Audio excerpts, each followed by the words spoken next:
Hi, it's Joe from PrepAgent here with my friend Luna again. Hi, Luna. How are you? Hi, Joe. I'm doing great. How are you? Good. And as always, remember to subscribe to Luna's channel, put in the show notes below.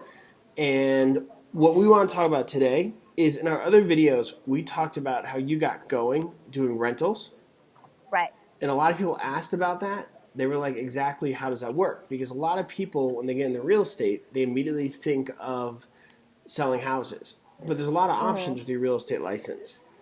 And I don't want Right. to talk general. Do you want to talk like the nuts and bolts of how doing a rental works? Yes, absolutely. So I've gotten requests from people saying that they wanted to know how exactly rental works.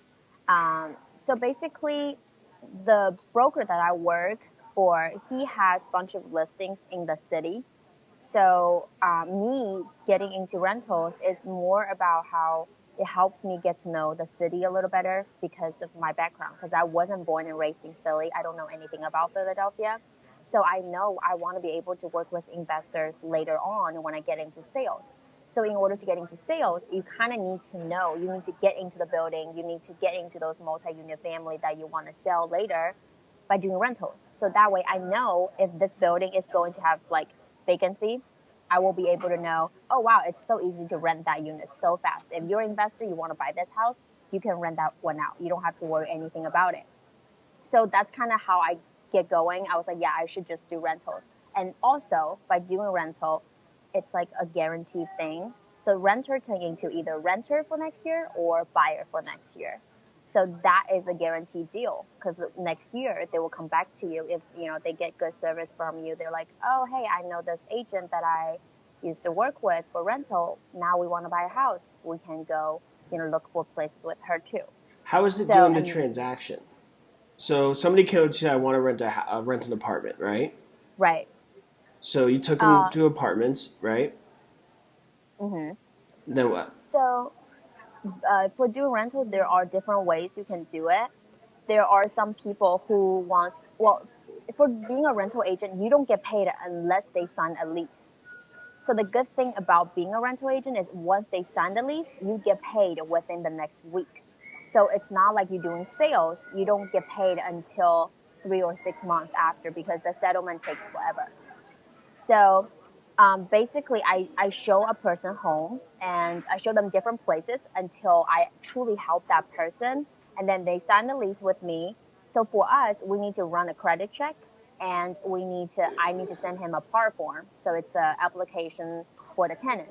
And then they fill everything out. And, if the credit goes approved, and then we start drawing the lease. So the person signs the lease, the landlord signs the lease, and then he has the place. Done. That's No big how escrow it works. process. No big like huge drama. It's pretty Hmm. simple. It's in and out. And then Right, how much does typical person get paid on a rental? So for example, if it's like let's call it $1,000 a month, right. Um, the most rental that I deal with, it will be above 1,000. I just mean, for easy if numbers' sake, though, just for right, if calculations. it's $1,000, so you get split two ways. The listing agent that represent for the landlord gets half, and then you get the other half.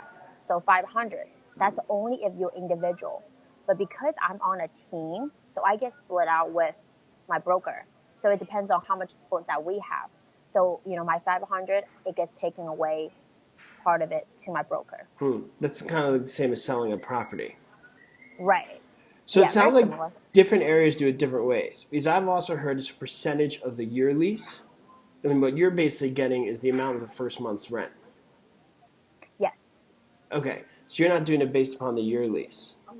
No. Because I know New York does that. They get 15% of the yearly. Right, okay, so that's one thing to clarify. Depending what area people are in, it's done Right. a different way. But one thing that's the same is it gets split with the listing person or person representing the seller or owner, and then the Hmm. person representing the lessee, and then that gets Yeah. split with the broker. Right. So it's not a lot of money, but still, you said it's a very quick transaction, and you're building your client base. Yeah, because I honestly feel like it would be so hard for me just to get out there and just start to look at homes, on my own if I'm doing sales. But right now, I have a reason why to get into that building because I'm a rental agent. Like I'm doing everything And then it helps me get to know the building a lot more, the building and the street. And now I'm very familiar with the area, like Center City. That's mostly what I focus on. I am very familiar with the area. And then whenever there's a buyer wants to buy something there, I can think at top of my head, oh, there's that building. It's very popular because, renters want to rent it. And there's a cafe right next door. And there's, so Right. So that's it gets something you that's some really good income, to gets know. you familiar with the area, builds up your skills. And to be Right. honest, a lot of these people don't have a lot of agents who want to help them because they see it as a small amount of money. But I always Yeah. said the most successful people do the things nobody else wants to do. That's absolutely true. And then also, I asked for good review. Like, even though I couldn't help them or they choose to go with someone else, I'm like, hey, would you mind writing me a good review? Because, that can help me, like, get going with my business. They're like, sure, sure. You help us with so many places. And then that's also something I ask for too. It's actually funny, a little story about that. I forgot to tell you about this, but that's actually my first big deal was a lease. Really? Yeah, I was sitting in the office. I was at Coldwell Banker at the time. This was about Mm-hmm. 15 years ago, 20 pounds ago, much more handsome than me. And I was I was sitting there, and this kid walked in, probably about 22, 23 years old, said he wanted to rent. Nobody in the office wanted anything to do with it. I had nothing to do. I was sitting at the up desk. I'm not sure if you Right. have that at your office. I said, sure. Said I'd go around with him, look at places. And then he said I could spend about $40,000 a month. And everybody in the office said, there's no way, it's not real. He's taking you for a ride. Like, he just wants to look at big houses, all that kind of stuff. But I said, well, I'm not doing anything else that day, and nobody else will work with him, so I will. So we went all the way through the Hollywood Hills, looked at these properties, and as I got to Mm. know more about them, it became a little more interesting. And the guy became more and more interesting. Turned out, when it was all said and done, he was the son of a guy who started a major company that'll remain nameless at this time. And he Mm. ended up renting a place for $30,000 a month in the Hollywood Wow. Hills. Yeah. And he had his friends live there and whatnot. It was a year lease, and all of a sudden the house got turned into a bigger thing of which a book was written about. Some people following may know what I'm referring to, but I ended up being in the book as the agent who found him the house. And so it was a 30 grand a month thing, and it was turned a big, big deal. It all started because I said, I'll help you. Sure, why not? Because in walked this kid who was just kind of this frumpy looking kid who was 22 years old, but you never know. And that turned Yeah. into a lot more opportunities for me, and I still stay in touch with him to this day. As he turned into a big business person, he ended up being one of the top businessmen under 30 and written by some magazines. He followed his father's footsteps, like this very intense, driven guy. Right. And here we are. And it all started what you were saying. You just don't know who has what. Yeah. Don't ever judge someone. Like, don't be judgmental. Just go help them. I mean, you do That's have like, to use a little logic, like you don't want your time wasted. oh yeah. Especially with rental, sometimes you got to be smart. If someone that they're going to be really hard to work with, and they're only looking for $1,000 like rent, point them the direction that they could go. But like, don't waste all your time on showing them too many places because it's just waste of your time. Right, and I remember with That him happens that to me a day, lot. I said to myself, well, it's going to be an interesting day. I'll see what happens with it. Yeah. And then it just turned out to be this big life changing event for me. And That people ask a lot too. The funny thing is, people with rental, like they ask a lot because they don't know how you get paid. They thought you are on a hourly wage, so they're like, "Oh, I was expecting that I can get in this home and see it like in the next 2 minutes." And I'm like, I don't get paid until you sign the lease. Technically, I'm not getting paid like showing you places at well, all. well, that's And people interesting. sometimes get cranky. Right. They don't understand that. Very often people renting are new to real estate in general. Right. Yeah. But they said you help them and you get your foot in the door with them, you don't know where it's going to go. And at minimum, you get to learn the area and you get to know your experience. You just got to know when to cut it off, when to say it's a waste of my time. Because the downside of this is where these people are going to live. So even though to you it's not a big amount of money, to them, they're just as important as the person buying the $1 million house because they got to sleep there, live there, and live their lives there, which means Right. they will be picky. They can be just as picky as Yeah. somebody buying a big house. And you It's like understand why, because they got to live there. it's like sometimes like my day can go so smooth. I'm like, oh yeah, I'm gonna show this person home. But then like after showing them the home, like your mood just goes like they don't like it, and you just waste like 2 hours of the day. Like sometimes like that happens to me. Like my mood just goes high, low, high, low. Like it happens all the time, Right, and there's all the also time. the idea of keeping that mortgage calculator with you when you work with people renting to see if you could talk them into actually buying something if you think it will benefit them. Right. Because a lot of them Yeah. just don't understand. They've been renting their whole lives, so that's what they want to do. Whereas other people, Yeah. like the guy I worked when I was young, him and his family understood very well. There was a reason they were renting and doing what they were doing. Hmm. They had bought before. But other people are very new to it, so you can enlighten them.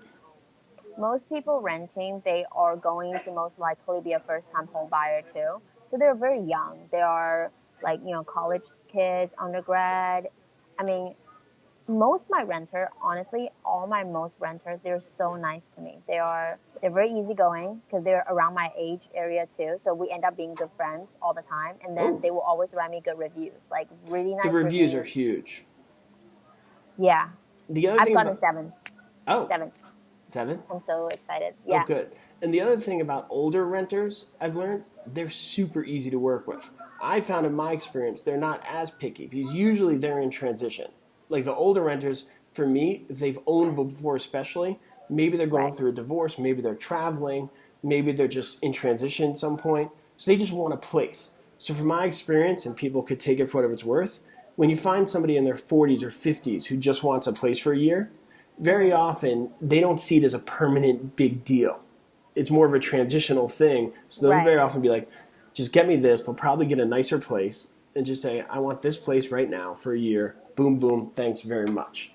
So the Yeah. benefit of working with them, and if they like you, usually they're waiting to buy something.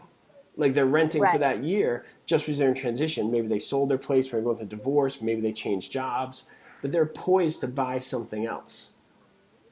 Yeah. And in that That's very rent true. in that rental thing, so if you talk to them, they'll just be like, I just need a place to live for this year. Let's just get something convenient near Starbucks or something like that. And then while I'm there, we'll start looking. That's cool. I haven't really met any like older renters yet. Most of my renters are pretty young. Right. Well, that's They're because you're they're pretty fun young. too. I am. I'm only 25. Right. So when you get a little older and you start meeting the people who are in third careers, transitioning, remodeling their homes, or going through, as I said, life changing events, Right. divorce, job changes, things of that nature, those renters could be a window into bigger deals. So, Exactly. Exactly. That's why I'm like doing it, and I wanted to be good at it. Like I don't like doing rental. I'm being very honest. Like I don't like doing rental because people can be very flaky with the schedule. I mean, the same thing with buyer too. But like I need to be good at it because it's a stepping stone. I know it's going to be good for me later on in my career, and I need this. So that's why I'm doing it. You know? sounds good to me. Be good at everything. And next week, I want to hit on what you spoke about before, how your emotions go up and down with things. Oh, That happens yes. to all of us. That happens to me all the time. That's why in the morning I try and do the most work because about 1 o'clock I'll go through my. Ugh. So we'll talk Yeah. about how to kind of maintain that steady flow of energy. Okay. Sound Sounds good? good. All Yeah. right. We good for Perfect. today though? Mhm. All right. Sounds good. So this is Joe from Prep Agent with Luna. Make sure you check out her channel and I'll talk to you guys soon. Bye. Bye.